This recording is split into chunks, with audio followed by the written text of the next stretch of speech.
mais si vous avez la curiosité d'aller voir plus loin, vous serez surpris de l'éventail des sujets abordés. Je pense que je ne vais pas en dire plus. Il vaut mieux... Je vois Chotisotte qui parle, là, je te rends. Merci, monsieur le professeur Mélier. Oui, on a commencé par s'accrocher en 68, mais c'est moi qui avais raison. T'as plus de micro, Francis.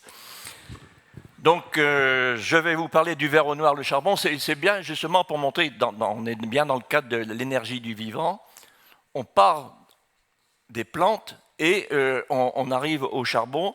Et le charbon nous intéresse parce qu'il est plein d'énergie. Alors, on dit du charbon en français, mais ici on dit du carbone. Et si on dit du carbone, c'est parce que c'est fait avec du carbone. Hein, le carbone, voilà, je voulais simplement situer ici pour que vous voyez où ça se trouve sur le tableau de classification périodique des éléments. Mais le carbone se présente, il n'y a pas une forme de carbone. J'en ai pris que deux. En tant que géologue, j'ai choisi des minéraux. Vous voyez ici une molécule de carbone. Pour faire simple, tous les petits ronds, ce sont des atomes de carbone. Et vous voyez, ils sont assemblés d'une manière assez compacte parce que ce minéral-là se forme quand le carbone est à très grande profondeur. Comme il y a une très grande profondeur, il y a une forte pression, donc le minéraux qui se forme avec une densité très forte. Et ça, ça s'appelle le diamant. Au contraire, voilà toujours des atomes de carbone. Et vous voyez, ils sont disposés en feuillets. Hein, ici, on a deux feuillets successifs. Et comme ce sont des feuillets, ils peuvent glisser les uns sur les autres. Et comme ils peuvent glisser sur les uns sur les autres, ils peuvent abandonner quelques feuillets de carbone. Et ça laisse une trace grisâtre. C'est ce qu'on appelle le crayon de papier ou le graphite. Ce sont les mêmes atomes. Mais vous voyez, selon la structure, on a quelque chose d'extrêmement dur ou on a quelque chose de plus tendre. Excusez-moi, je peux déménager un peu parce que là, j'ai le contrôle. Merci. Alors, voyons un peu le chemin que l'on peut suivre pour aller de la plante au charbon. Alors d'abord du bois, généralement on dit le bois dès que la plante est morte, le bois pourrit et ça devient de la poussière, ça disparaît, etc. C'est vrai, en général. Mais ce n'est pas toujours vrai, parce que par exemple ici, vous voyez à gauche une petite statue, là, vous voyez, c'est un kiwi. C'est un bois qui est le bois de Kauri, c'est un arbre de Nouvelle-Zélande. Et vous voyez, cet arbre a 50 000 ans. Parce que le hasard a fait que quand l'arbre est tombé, il a été enfoui dans une espèce d'eau un peu boueuse, bref, à l'abri de l'oxygène, et donc ça s'est conservé. Et cette conservation, alors là, c'est resté du bois, vraiment bois. Mais on retrouve aussi des structures de ce bois sur des choses bien plus anciennes. Vous voyez, on retrouve ici la structure cellulaire. Ça, c'est une coupe de bois. Alors, vous voyez, on voit les canaux, etc. Ça, c'est un autre petit tronc. C'est dans les charbons, c'est ce qu'on appelle les coal balls. Et vous voyez, on retrouve aussi dedans un peu encore la structure de ce charbon. Voilà un tronc encore bien plus ancien, 250 millions d'années, mais là, il a été silicifié, c'est-à-dire que atome par atome, molécule par molécule, le carbone, les molécules organiques ont été remplacées par de la silice. Et c'est encore parfaitement conservé. Vous voyez, on dirait un tronc d'arbre qui a été coupé peu avant. Alors, bon, on dit, oui, mais ça, c'est le bois qui se conserve, mais les feuilles, ça ne se conserve pas. Eh bien, si, voici une feuille, par exemple, une feuille souple. Alors, la taille, là, elle est exagérée. Hein, la feuille fait à peu près 7-8 cm. Et elle est encore, quand on l'a trouvée, ça vient de la région du Mans, quand on l'a trouvée, c'était encore souple, et ça a 100 millions d'années. Et quand on l'a en main, c'est noirâtre, marron, et... Bon, comme les chercheurs et les étudiants ne sont jamais des gens très sérieux, ils se sont dit, mais attendez, on a là des herbes inconnues. Et les copains là-bas, ils ont essayé de la fumer. Je trouve que c'était un peu gonflé parce qu'on ne savait pas de quoi c'était constitué. Mais enfin, voilà. Donc ça veut dire vraiment que ça peut être conservé de façon de très grande qualité. Alors, comment on peut avoir le chemin pour aller de la plante au charbon. Alors donc, je l'ai dit tout à l'heure, hein, pour que ça se conserve, il faut que ce soit en milieu réducteur, c'est-à-dire à l'abri de l'oxygène. Sinon, ça s'oxyde et pouf, tout disparaît. Alors d'abord, on a en surface, on a la plante qui est proche de marécage, et si elle est proche de marécage, ça donne ce qu'on appelle de la tourbe. Hein, ce sont des milieux très spéciaux au point de vue plante. Hein, c'est là où on a toutes chez nous, on a les drosophiles, etc., toutes ces plantes de carnivores.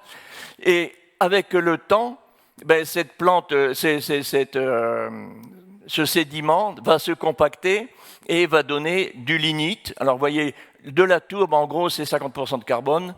Du lignite, c'est un peu davantage concentré parce qu'il a perdu des atomes d'hydrogène, etc. Et c'est composé de 70% de carbone. Ensuite, une évolution encore un peu plus poussée, on a la houille, qui est à 80 à 85% de carbone, et encore plus poussé, on a l'anthracite qui va de 90 à 95% de carbone.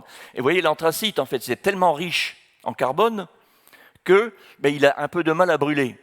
Et que donc, de temps en temps, ça s'est beaucoup utilisé dans les années 50 ou 40, 60 à peu près. On avait des feux, parce que ça, comme c'est très riche en carbone, ça donne plein de chaleur. C'est plein d'énergie, mais c'est tellement riche qu'il manque peut-être un peu d'oxygène. Et donc ça a un peu de mal à brûler, et parfois ça brûle, mais pas bien. Et donc au lieu de dégager du gaz carbonique, CO2, hein, 2 oxygènes pour un carbone, ça dégageait de l'oxyde de carbone. Et c'est ce qui a expliqué qu'il y a eu beaucoup de morts dans nos régions quand on utilisait de l'anthracite. Alors, mais tout ça, c'est ce qu'on appelle au sens large le charbon, parce que parfois on réserve le mot charbon à la houille. Non, houille n'est pas égal à charbon. Tout ça, donc il faudrait dire les charbons, dont la houille. Alors un petit mot sur le lignite, alors ça aussi, ça brûle bien, mais vous voyez, c'est moins riche en carbone, donc il y a beaucoup plus dedans, il y a beaucoup plus encore d'hydrogène, d'azote, et surtout beaucoup de soufre. Donc ça produit moins de chaleur par kilo, hein, si on prend par kilo, mais ça produit aussi beaucoup d'autres composés chimiques, comme de l'acide sulfurique, enfin des oxydes de soufre, etc., qui vont devenir de l'acide sulfurique, etc. Et ça, c'est ce qu'on appelle le charbon qu'utilisent les Allemands pour leurs centrales thermiques. Ils utilisent du lignite, donc, alors ils ont choisi après Fukushima, ils ont choisi de ne plus avoir de nucléaire, de pas utiliser le nucléaire, donc ils sont obligés d'ouvrir d'énormes mines, énormes. Hein, ce sont des mines qui représentent l'équivalent d'une région. Hein, c'est donc l'équivalent de plusieurs dizaines de villages, et comme c'est en surface, il y a même certains villages qui sont obligés de déménager. Et bon, alors pour le climat, honnêtement, si c'est pour le CO2, c'est foutu, parce qu'ils font bien pire que mieux. Mais on verra ça plusieurs fois, parce que vous allez voir, la nature, souvent, comme c'est un ensemble homogène, enfin pas homogène, mais un ensemble complexe, unifié, pour l'étudier, c'est tellement complexe qu'on est obligé de découper des petites boîtes. Et on peut avoir une conclusion avec une petite boîte, mais de cette petite boîte, il ne faut pas tirer une conclusion générale, parce qu'on a la conclusion d'une boîte. Et si on remet dans le contexte général, on peut avoir une conclusion très différente. Un petit exemple. Vous savez que le gaz carbonique, le CO2 a un effet de serre, hein, donc ça réchauffe la température. Le méthane, c'est 27 fois, disons une trentaine de fois plus fort. Donc il serait bien de limiter le dégagement de méthane dans nos cultures ou dans nos élevages pour diminuer la quantité de gaz qui va avoir un effet de serre. Alors ça a été fait, ça par exemple, dans des rizières. Les rizières, hein, vous voyez, c'est de l'eau qui ne bouge pas. Donc, il y a beaucoup de méthane qui se forme. Et donc, généralement, il y a 2 cultures de riz par an. Donc, on s'était dit, peut-être qu'en asséchant entre 2 cultures de riz, on aura moins de production de méthane. Ce fut fait, ce fut essayé, ce fut concluant. Il y a moins de production de méthane. Alléluia, on a trouvé la solution. Sauf que, tant qu'à faire, quand on analyse le méthane, on analyse toute une palanquée d'autres gaz, et on s'est aperçu qu'au moment de la remise en eau, se dégageait beaucoup d'oxyde d'azote. Et dans ce qu'on appelle pour les voitures les NOx, hein, des oxydes d'azote, alors avec X qui représente plusieurs possibilités. Et donc ces oxydes d'azote sont eux-mêmes une trentaine de fois plus efficace que le méthane, je rappelle qu'il est 30 fois plus efficace que le gaz carbonique. Donc vous voyez, si on ne considère que le méthane, on a une conclusion, mais si on tire une conclusion pour l'ensemble, on s'est complètement planté, parce qu'il y a un autre phénomène, une boîte n'est pas la globalité. Alors, parfois, donc j'ai dit c'était en milieu réducteur, sinon oxydation, mais donc dans certains niveaux de tourbe ou de lignite, dans le nord de l'Europe, au Danemark, si je me souviens bien, vous voyez, on a retrouvé ce bonhomme qui est parfaitement conservé. Hein, si vous voyez, vous êtes sans doute trop loin, mais on voit même les poils de barbe, et il a conservé la corde qu'il avait au cou, etc. Donc, ça conserve parfaitement la matière organique. Alors, on a dit le charbon et l'énergie solaire. Bon, ça va vous être détaillé, si j'ai bien compris, demain pour la photosynthèse.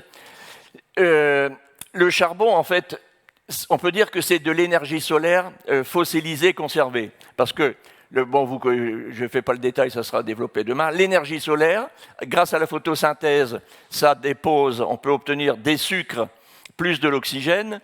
Une partie est conservée, ça va donner les énergies fossiles, et puis dans le vivant, c'est utilisé pour la respiration et ça peut repartir. Donc il peut y avoir un cycle, mais il y a une partie de ce cycle qui est enfouie.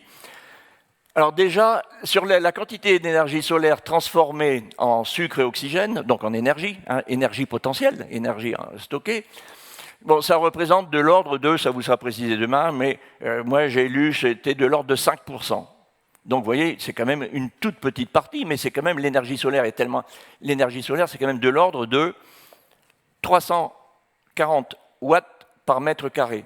Donc vous voyez, 1 mètre carré, ben, pour avoir l'équivalent, vous mettez 3 lampes de 100 watts et une lampe de 40 watts. On a ça en moyenne, en permanence, qui nous arrive. Vous voyez, ce n'est pas du tout un détail. Donc, même si ce n'est que 5%, c'est quelque chose d'important. Mais ensuite, il faut que ce soit conservé. Mais généralement, quand les plantes meurent, elles pourrissent, elles disparaissent, et donc le CO2, l'eau, etc., repartent dans le cycle. Mais une toute petite partie est conservée. Et là, j'ai eu il y a quelques années le chiffre en disant, en prenant cette énergie qui était stockée, je crois que c'est de l'ordre, on brûle aujourd'hui dans notre consommation, dans le monde actuel, enfin il y a une dizaine d'années, on brûlait de mémoire, c'était 10 000 ans de stockage solaire de cette énergie-là par jour. 10 000 ans par jour. Donc on voit bien qu'il va y avoir un souci parce que ça va être épuisé à un moment donné. Alors les témoins de ces plantes anciennes, ben, on en a ici. Vous voyez, on voit bien que les feuilles sont très bien conservées. Alors là, ce sont des espèces de fougères. Ici, vous voyez, c'était plutôt des petits restes sous forme d'étoiles. Ici, vous voyez, c'est carrément des troncs d'arbres. Hein, vous voyez ici, il y a ici un tronc, il y en a un autre là oblique, et on voit encore bien la structure, etc. Donc, on a bien des traces de ces choses conservées dans le charbon. Donc on peut reconstituer les types de végétation que l'on avait à l'époque. Et ben, les fougères que je vous ai montrées, c'est un peu, on trouve ça ici des fougères arborescentes en Nouvelle-Zélande. C'était à peu près le même milieu, hein, c'est un milieu tropical, chaud, humide, etc. Donc une végétation très très abondante. Et à partir de tous ces ensembles, on a pu reconstituer un peu des paysages de cette époque. Vous voyez, donc c'est marécageux. Il y a des grandes plantes. Alors bien sûr, il n'y a pas de fleurs, hein, il n'y a pas encore de fleurs. On est à 300, on est à peu près à 250 millions d'années avant d'avoir la première fleur sur Terre. Mais ça ne fait rien, il y a des plantes qui se reproduisent. Il y avait aussi des insectes. Hein, ici est représenté une libellule. C'était des libellules qui pouvaient avoir à peu près 1,20 m de diamètre. Donc vous voyez, quand ça se promenait, ça devait quand même nous empêcher de dormir sur le côté. Alors, on peut reconstituer les milieux et regarder leurs modifications. Alors voilà, un paysage de tourbe, un paysage de tourbe dans les tourbières. Et puis, tourbières, donc j'avais signalé que l'on voit ces petites Drosera rotondifolia, hein, ces petites plantes carnivores. Je ne sais pas si... C'est protégé, hein, donc vous n'avez pas le droit d'y toucher. Mais si quelqu'un vous en apporte une, vous pouvez vous amuser à regarder. Là, je suis un peu faux voilà. Parce que j'en avais quand j'étais étudiant dans ma piole ici à Villeneuve-d'Ascq et je les nourrissais avec des mouches. mais il ne fallait pas que la mouche soit morte. Il fallait que la mouche soit morte depuis moins d'une demi-journée. Sinon, la plante, elle n'y touchait pas. Mais sinon, une mouche, donc vous prenez une mouche, vous la désellez, ça ne se fait pas. Vous la mettez dessus, et vous voyez, il y a des petits trucs, des petites boules, ça colle, la mouche, elle est là, elle essaie de bouger, mais elle ne peut plus partir, et la plante se referme sur elle, et 2 jours après, vous retrouvez que les ailes, enfin non, je l'ai dézellé, vous retrouvez que les pattes. Bon, c'est amusant. Alors la tourbe, à quoi ça ressemble? Vous voyez, la tourbe est exploitée dans certains pays, surtout dans les pays plus au nord que chez nous. C'est généralement, vous voyez, c'est le premier état. Là-bas en haut, on va retrouver ce schéma. Alors voilà comment ça se présente dans le champ. Alors c'est exploité, voilà, on en fait des briques qui sont parfois compactées. Et là, c'est compacté pour le commerce. C'est vendu. Alors, dans un paysage, on peut dire ici, on pourrait avoir une tourbière comme ici du côté de Saint-Omer, etc. Le lignite, on est donc à l'étape supérieure. On l'avait vu tout à l'heure. C'est ici. Alors, comment ça se présente? Vous voyez, ça ressemble déjà un peu plus à une roche. C'est encore fibreux. Et voici les types d'exploitation dont j'ai parlé. En Allemagne, c'est exploité avec des grosses excavatrices à l'air libre, etc. La houille, ce qu'on appelle habituellement le charbon, vous voyez, ça ressemble encore un peu plus à une roche, mais c'est une roche toujours un peu légère, parce que c'est du carbone. Le carbone, c'est léger. Et vous voyez, ça commence à prendre un aspect un peu brillant, parce que c'est beaucoup plus riche en carbone. Et l'anthracite, voilà que la photo n'est pas très bonne. Donc l'anthracite, c'est le terme ultime, et vous voyez, c'est quelque chose d'extrêmement brillant. C'est beaucoup plus dur aussi. Alors, quels sont les milieux de formation? Alors, on va aller du temps 1 au temps 3. Bon, ce sont des schémas, bien sûr. Donc, on a ici une mangrove ou une tourbière.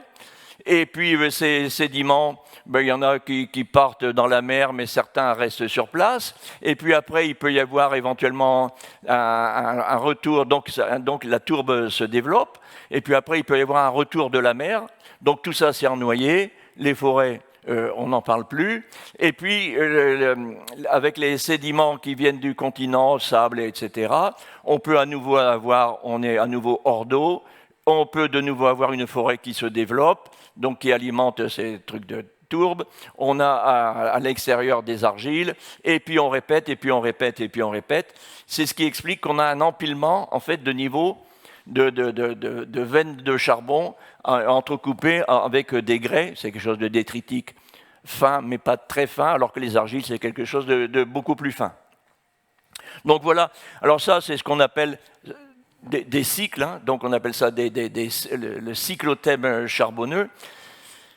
Et ça, c'est important à savoir parce que dans les charbons du nord de la France et même du bassin de Saint-Étienne, même si là le milieu n'est pas de formation, ici on était vraiment en bordure de chaîne de montagne, alors qu'au milieu de Saint-Étienne, on était au milieu de la chaîne de montagne. Mais enfin, le principe est un peu le même.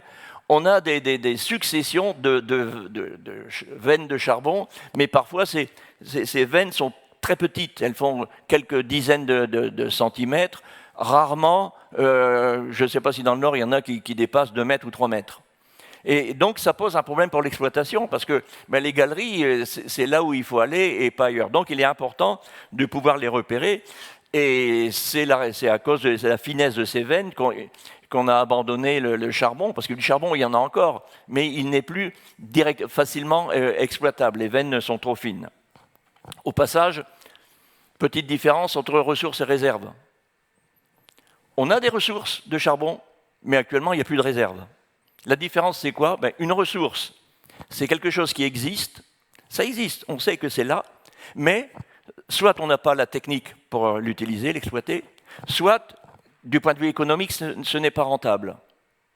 La réserve, on sait que c'est là, on a la technique pour l'exploiter, et c'est économiquement rentable. Donc, vous voyez, faites attention, parfois, il y a des débats, des gens qui s'envoient des chiffres à la figure. Ça m'est arrivé une fois à France Inter avec un monsieur qui, Mathieu Vidard a dit, dès le début de l'interview, il a dit « Vous allez voir, vous n'êtes pas d'accord ». J'ai dit « On ne commence pas par ça ». Mais si, bien sûr, c'est un homme de radio, il aime bien que ça fasse le buzz. Et il a commencé par ça, et en face, c'était Hervé Kempf, qui est responsable du site Planète Terre. Et donc il a dit, oui, moi mes chiffres, c'est on a autant de tonnes. Mais je dis, mais c'est des ressources ou des réserves? Et là, il m'a regardé comme une poule qui a trouvé un canif. Et il n'a pas su répondre. En fait, voilà, c'était la grosse différence. Alors pour retenir, moi, pendant très longtemps, je n'arrivais pas à savoir qui est quoi. Et pour retenir, je me dis toujours, tiens, par exemple, il y a ce jeune homme qui vient de temps, les deux d'ailleurs viennent de temps en temps à la maison. Je dis, encore un petit verre, une bouteille?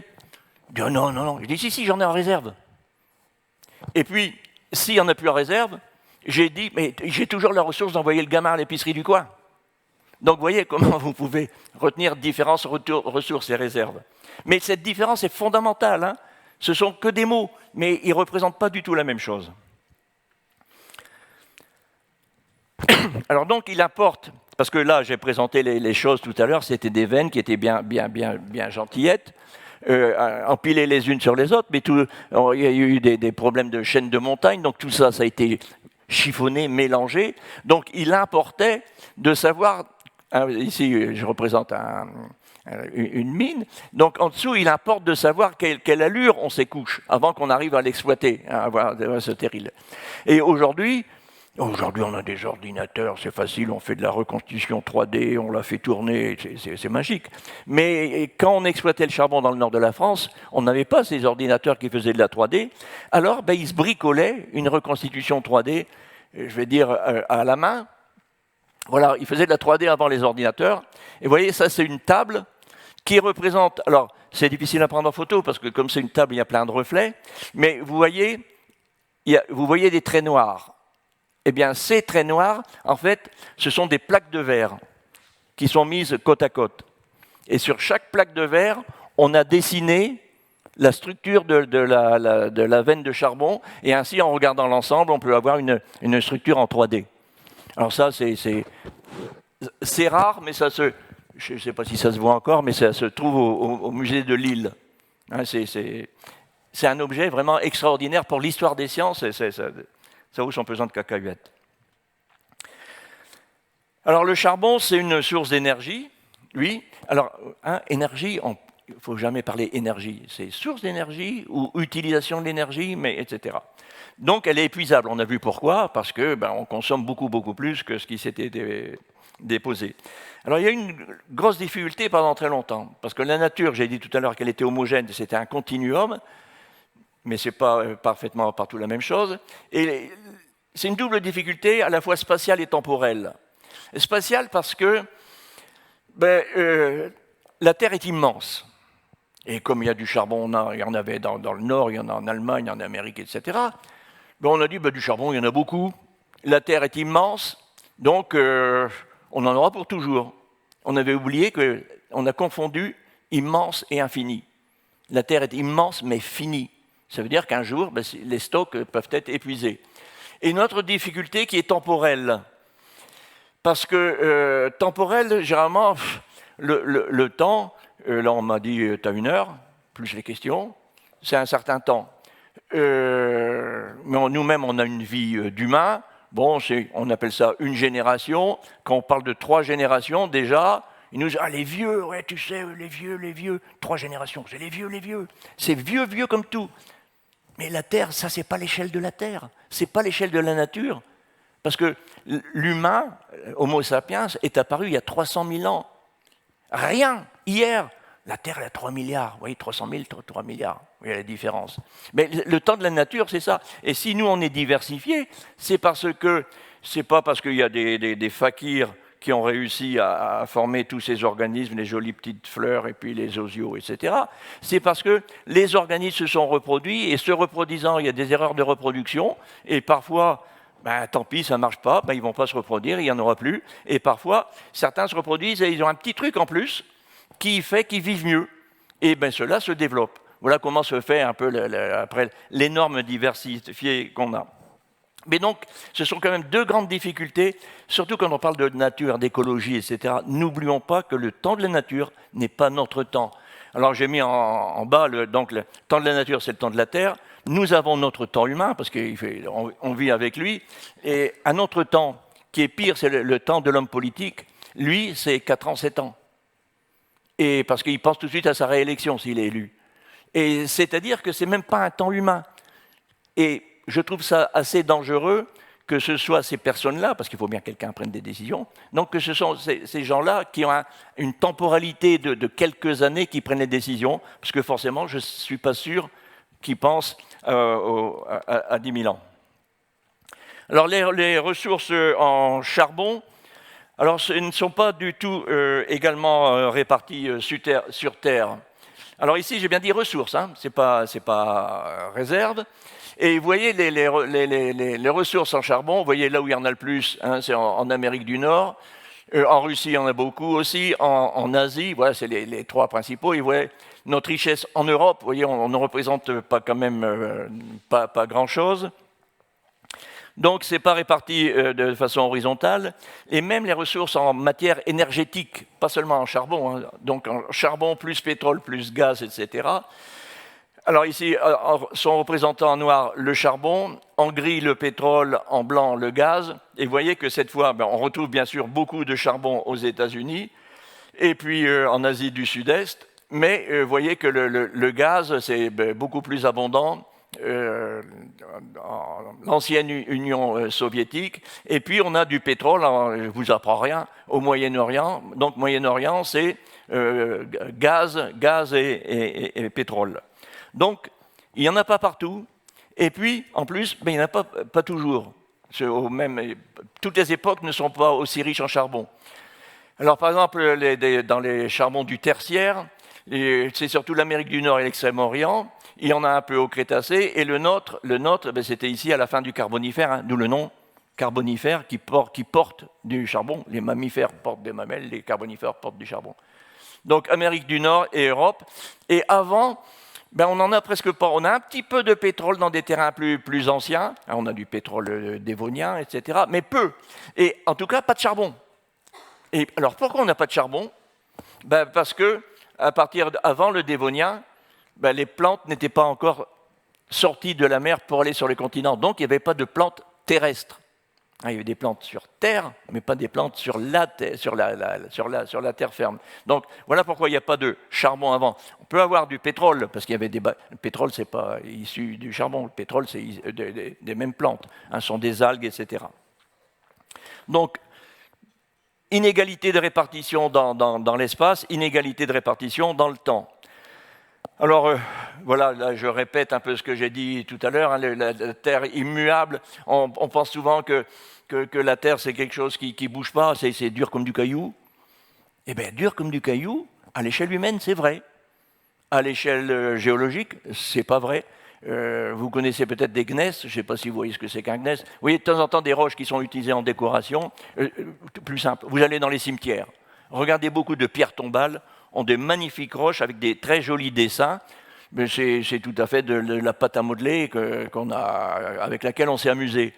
Et c'est la nature qui l'a fait. Il n'y a pas eu des forces gigantesques. Il y a eu beaucoup de temps et des forces non négligeables, mais c'est surtout du temps qui a fait que toutes ces choses peuvent bouger. On a souvent du mal à expliquer qu'une roche peut avoir l'air dure, et on dit, non, c'est de la pâte à modeler. C'est comme de la pâte à modeler, c'est de la guimauve. Et une image qu'on peut reprendre, et je crois que Francis l'a déjà utilisée, vous prenez une bougie, on la met sur le coin de la table, elle reste là. D'ailleurs, si on veut qu'elle soit pliée, on la prend, on la casse. On ne la plie pas, on la casse. Et pourtant, cette même bougie que vous laissez là, vous la laissez là quelques jours, ça dépend si on est l'été ou l'hiver, ou quelques semaines, et votre bougie, elle va avoir l'air tout bête là, parce qu'elle va tomber. La force est la même, hein, c'est très faible. Mais si on prend une fraction de seconde pour la plier, elle ne plie pas, elle casse, mais si on lui laisse du temps, elle plie. Mais les cailloux, c'est la même chose. Alors l'explication des cailloux qu'on voit très plissés, simplement mettez du temps derrière et on peut faire ce qu'on veut. Alors ça c'est pour le caillou à l'échelle, je vais dire l'échelle humaine, mais à une plus grande échelle, on peut parler justement des continents qui se déplacent, hein, parce que quand le charbon s'est déposé, j'ai dit il faisait chaud et humide, oui parce qu'on était à l'époque dans une zone quasi équatoriale, hein, il faisait vraiment très chaud.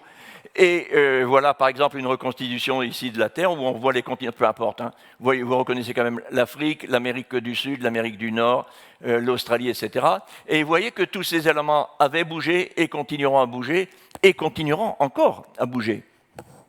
Donc, c'est ce qu'on peut appeler la valse des continents, parce que tout ça, ça bouge sans arrêt. Actuellement, l'Amérique, elle était proche de l'Europe. Elle s'est séparée, elle continue à se séparer, elle continue à partir. Hein, c'est pas depuis qu'il y a Trump. Et alors, on peut essayer de mesurer, on ne voit pas, mais néanmoins, ça bouge.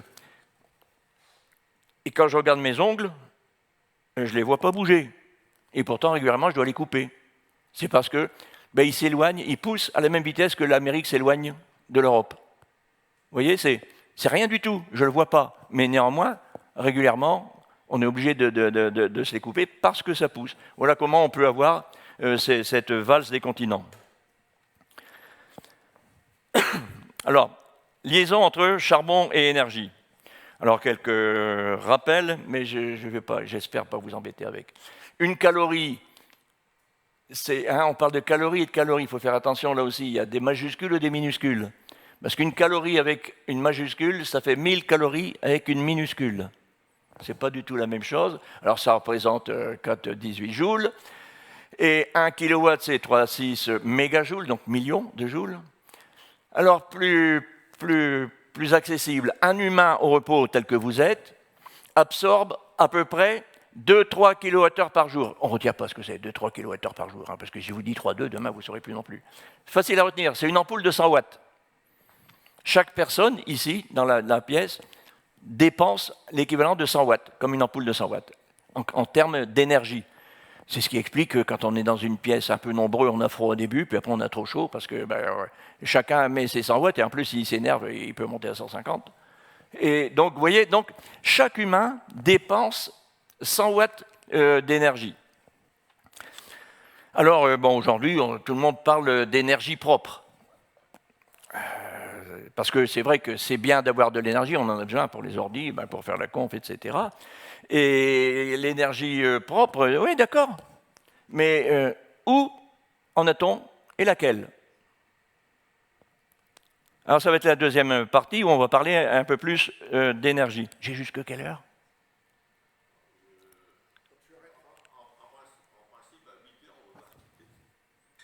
On doit avoir quitté à 8 heures, donc j'ai encore un quart d'heure?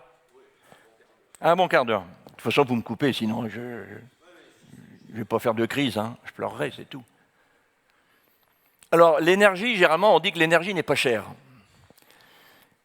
Eh bien, si vous prenez un baril de pétrole, hein, vous voyez ce qu'on appelle le baril de pétrole, ça fait à peu près 150 litres. Ça représente l'équivalent en travail humain, parce que là, on le sent beaucoup mieux. C'est le travail que feraient 5 hommes travaillant 12 heures par jour pendant 226 jours par an. Et on paye pour ça 100 euros, 100 dollars. Oui, ça varie, hein, surtout actuellement.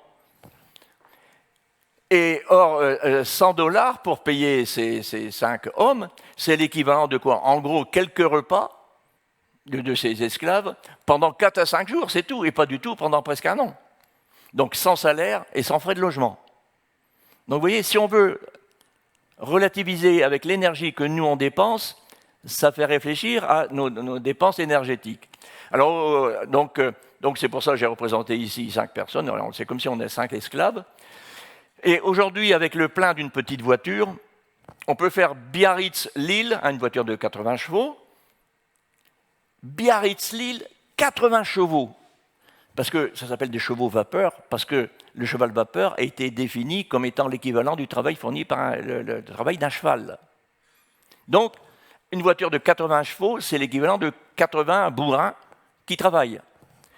Et donc aujourd'hui, j'ai dit, je suis malheureux, j'ai qu'une petite moto pour aller faire Biarritz-Lille, mais on est des vrais princes, parce qu'il y avait peu de princes qui avaient 80 chevaux, même s'ils avaient beaucoup de chevaux.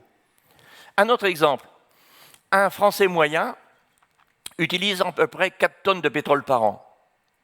mais ça représente l'équivalent de travail de 25 à 50 esclaves. Alors ces esclaves, hein, ils s'appellent frigo, cuisinière, chauffeur, chauffage, fer à repasser, etc., etc.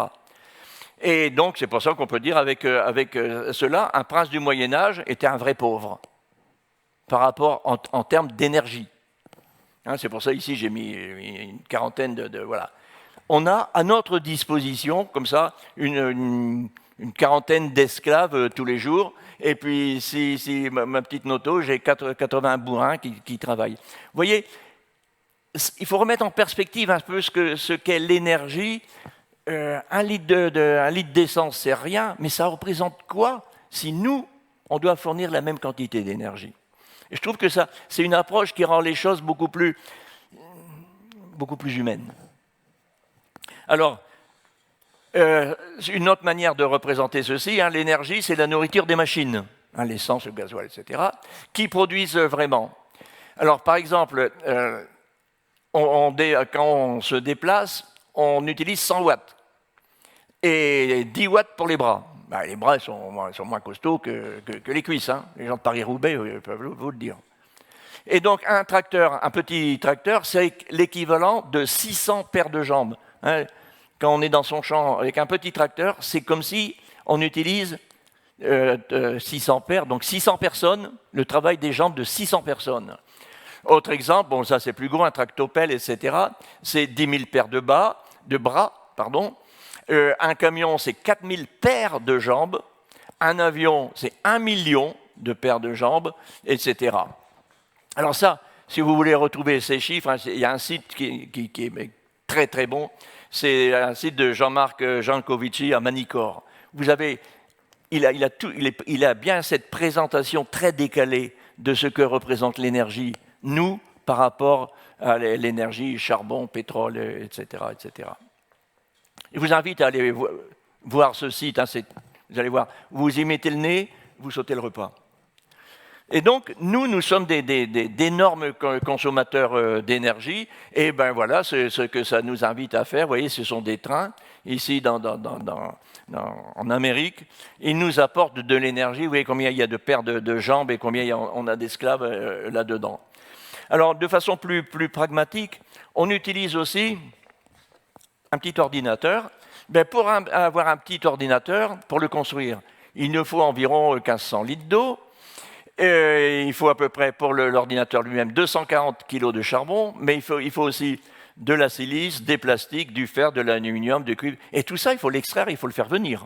Hein, ça veut dire une dépense d'énergie à faire, plus des bricoles. Et dans les bricoles, on a gallium, germanium, arsenic, tac, je vous fais le tête. Vous voyez, donc rien qu'un ordinateur ou un téléphone portable, hein, c'est à peu près la même chose, parce que les chiffres vont varier, mais ce sont les mêmes composants. Vous voyez, on utilise énormément de matériaux très différents et c'est pas tout d'avoir mon sélénium, mais où je l'ai mon sélénium, et il faut aller le chercher, donc il faut non seulement aller le chercher, mais là-bas le travailler, pas ramifier, le purifier, etc., etc.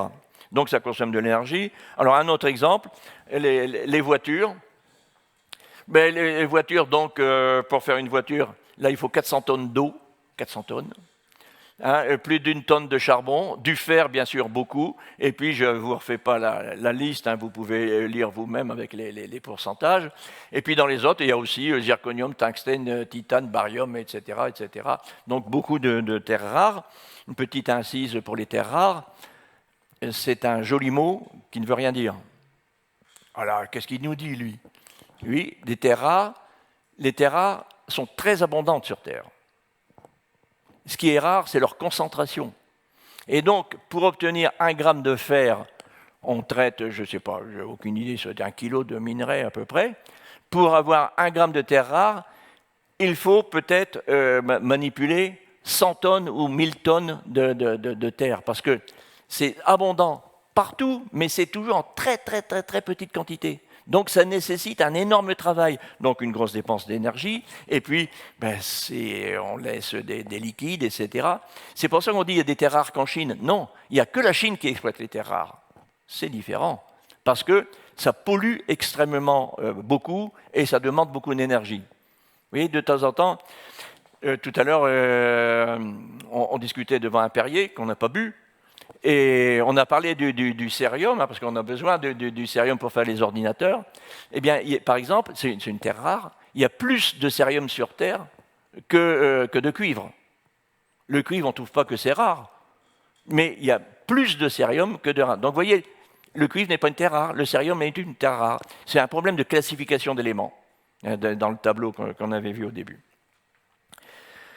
Alors, donc, il faut essayer de prévoir, mais pas tout. Et pourtant, de temps en temps, vous voyez, Jules Verne, hein, c'était réputé ce grand visionnaire, il avait dit « Ainsi se formèrent ces immenses coupes de charbon qu'une consommation excessive doit pourtant épuiser en moins de 3 siècles si les peuples industrieux n'y prennent garde. » C'était aux 2 tiers du 19e siècle qu'il nous disait ça. Hein, donc quand on a découvert que la Terre était finie, c'était les colloques au sommet de Rome en 1972, nous avons découvert un autre monde qui pourtant était connu depuis longtemps. Mais là, on a pris conscience que la Terre était finie. Alors l'énergie, on peut l'obtenir selon 3 sources. D'abord des mouvements de fluide, hein, entre l'air et l'eau. Alors ça nous donne les éoliennes, les moulins, les hydroliennes, les barrages, etc. Par des sources de chaleur, que ce soit solaire ou que ce soit géothermique. Et puis, bien sûr, il y a aussi l'énergie fossile que j'ai appelée de l'énergie solaire stockée. Donc il y a bien sûr ces pétrole, gaz, etc. Mais il y a aussi l'uranium. Mais l'uranium aussi, il est utilisable, mais à un moment donné, on ne peut plus l'utiliser, et lui aussi reste un déchet. Donc, lui aussi va finir par s'épuiser. J'insiste sur ce point parce que récemment, on a entendu dire que l'uranium était inépuisable. Alors, maintenant, un dernier point, un petit truc qui me hérisse le poil, tellement efficacement que, voilà, c'est parti. La fée électricité qui a tous les honneurs. Attention, l'électricité est un vecteur d'énergie, ce n'est pas une source d'énergie. Donc quand on dit c'est propre parce que c'est à l'électrique, je vais dire c'est une erreur, c'est une énorme bêtise, parce que l'électricité, il faut la produire. Alors, j'insiste un peu là-dessus, par exemple, j'avais commencé à y éructer, quand a été publiée cette publicité, il y a quelques années, voiture électrique écologique, 0 émission par Nissan, voilà ce qu'il disait, 100% électrique, etc. Donc, 0 émission. Mais ce qu'ils n'ont pas dit, c'est que c'est 0 émission de CO2 à l'utilisation. Mais, 1, la voiture, il faut la faire. 2, l'électricité, il faut la faire. Donc, c'est 0 émission quand je l'utilise. C'est oublié. Alors, peut-être qu'ils ne l'ont pas fait exprès, peut-être qu'ils n'ont pas cherché à nous tromper, peut-être. Plus grave, la même démarche avait été utilisée. Et ça, c'est le site du ministère des Affaires étrangères, hein, France Diplomatie, transport Autolib, 0 pollution, 0 odeur, 0 pollution. Même chose, c'est 0 pollution à l'usage, mais l'électricité, il faut la faire quelque part. Et alors, beaucoup plus récemment, ça c'était donc France Inter en juillet, ils faisaient de la pub pour cette e-tech, une voiture e-tech. Et alors, ils ont osé dire, cela crée de l'énergie uniquement, simplement en roulant, et on peut aussi la brancher sur une borne. Donc vous utilisez la bagnole, vous roulez avec, elle vous crée de l'énergie. Au mieux, c'est une erreur, mais je crains que ce soit un mensonge. Parce que rouler, on crée de l'énergie, c'est vrai, quand on freine. Oui, parce que là, on a l'énergie cinétique, on peut la récupérer. Ou on peut aussi créer de l'énergie en roulant, même, mais alors, c'est le moteur thermique qui produit le système pour avoir de l'électricité, pour recharger la batterie. Mais donc, on n'a pas le droit de dire que ça crée de l'énergie uniquement en roulant. C'est un non-sens total. J'ai peur que ce ne soit pas un mensonge, ça veut dire que j'ai peur qu'ils y croient. Et ça, c'est un gros danger actuellement avec tout. On a entendu c'était ce week-end, je crois, un nouveau bateau magnifique, bateau électrique. Ça ne dérange plus les voisins, c'était du côté sur la Côte d'Azur, ça ne dérange plus les voisins, vous pouvez aller à votre yacht sans déranger personne. Et 0 production de carbone, là ils ont dit carbone, 0 production de carbone, et ça ne dérange pas les poissons par le bruit, c'est formidable. Mais c'est un truc électrique, quoi. Donc l'électricité, il faut la faire quelque part. Alors on la fait comment, l'électricité?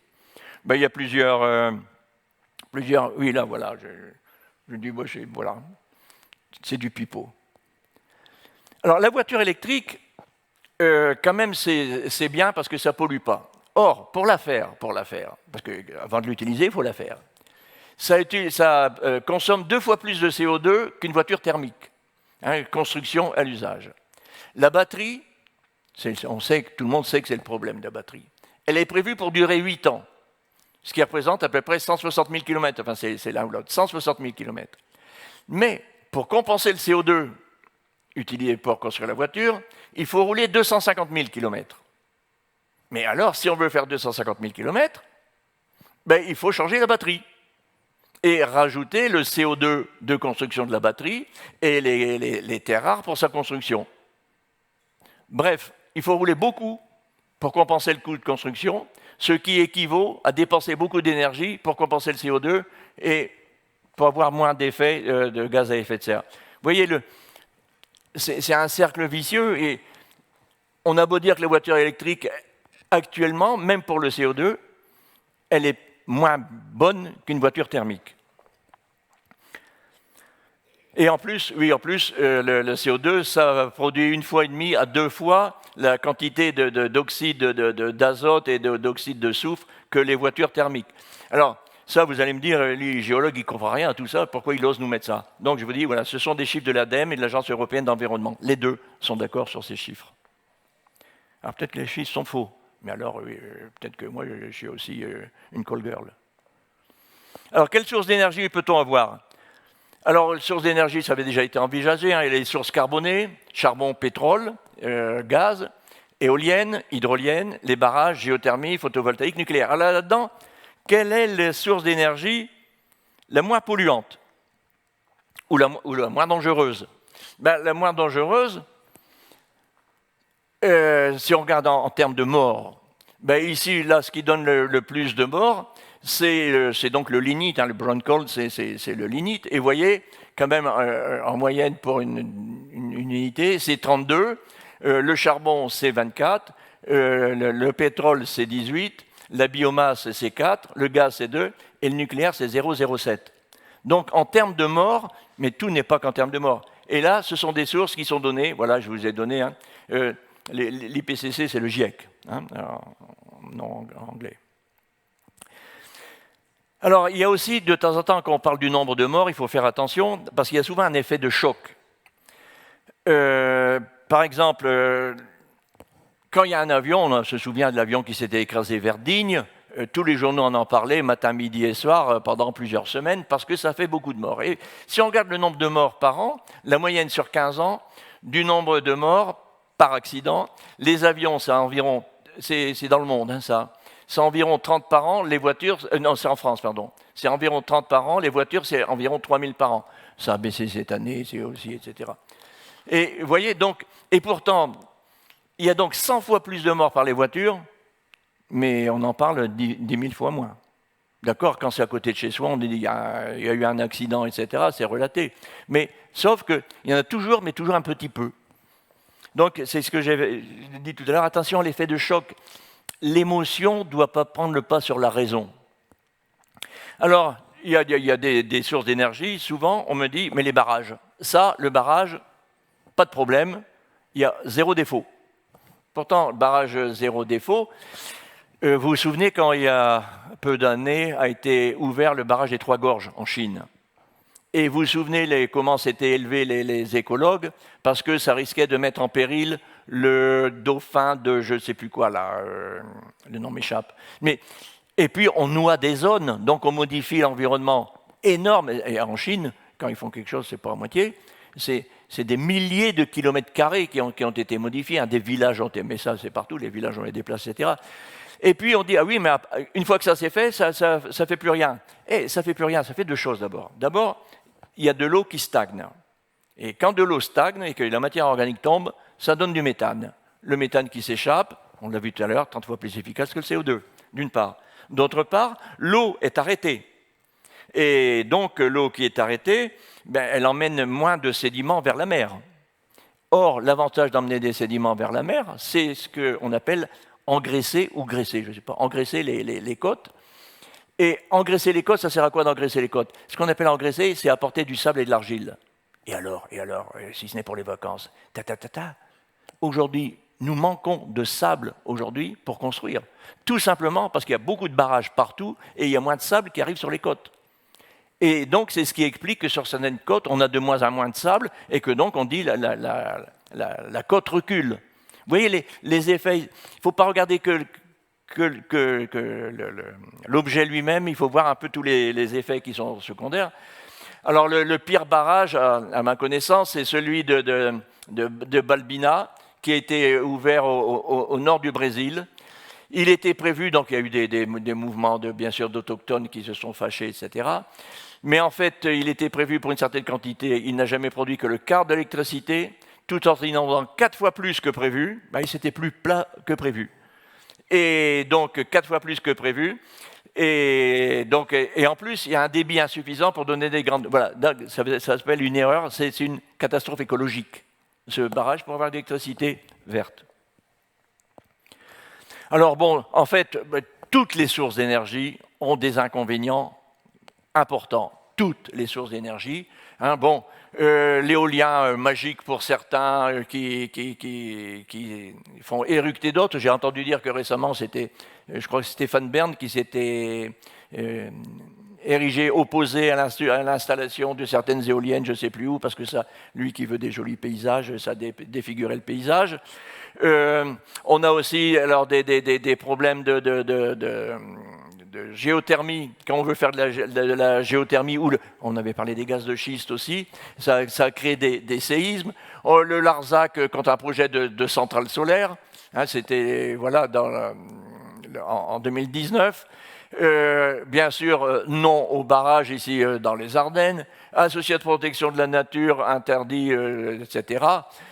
Bref, à ma connaissance, il n'y a aucune source d'énergie qui n'ait pas d'inconvénients. Alors voilà, je vous donne d'autres exemples, mais il faut aussi penser que généralement, on utilise ce NIMBY, et ça veut dire « not in my backyard ». Ça veut dire que pour l'énergie, moi je suis pour les éoliennes, mais pas à côté de chez moi, parce que mon chat il est sensible et ma femme aussi. Ou bien, bon, là, on a ça pour tout, mais c'est le même pour l'installation des poubelles. Hein. Là où il faut faire du stock de poubelles, bah oui, il faut le faire quelque part. Bien sûr qu'il faut le mettre quelque part. Vous comprenez, monsieur le maire, il faut le mettre quelque part. Votre terrain s'y prête, ça va vous rapporter, etc. Mais lui dit, mais moi, j'en veux, je suis d'accord, mais j'en veux pas chez moi. Et voilà, c'est le gros problème. J'accélère, hein? Oui, j'ai fini. Alors voilà. Quelle est l'énergie propre? À ma connaissance, aucune. Il n'y a pas d'énergie propre. Ça veut dire que si on veut moins aggraver, hein, je ne dis pas résoudre, moins aggraver les problèmes d'énergie, il faut essayer d'en dépenser le moins possible d'énergie. Donc, c'est l'isolation des maisons, etc., etc. Voilà, merci. Alors ça, ce que je vous ai présenté, c'était essentiellement tiré, enfin, on le trouve dans deux ouvrages, du verre au noir, le charbon. La fin du pétrole, ça c'est... Ben voilà, il m'a dit que c'était fini. Hein. Voilà, je suis à votre disposition pour les questions.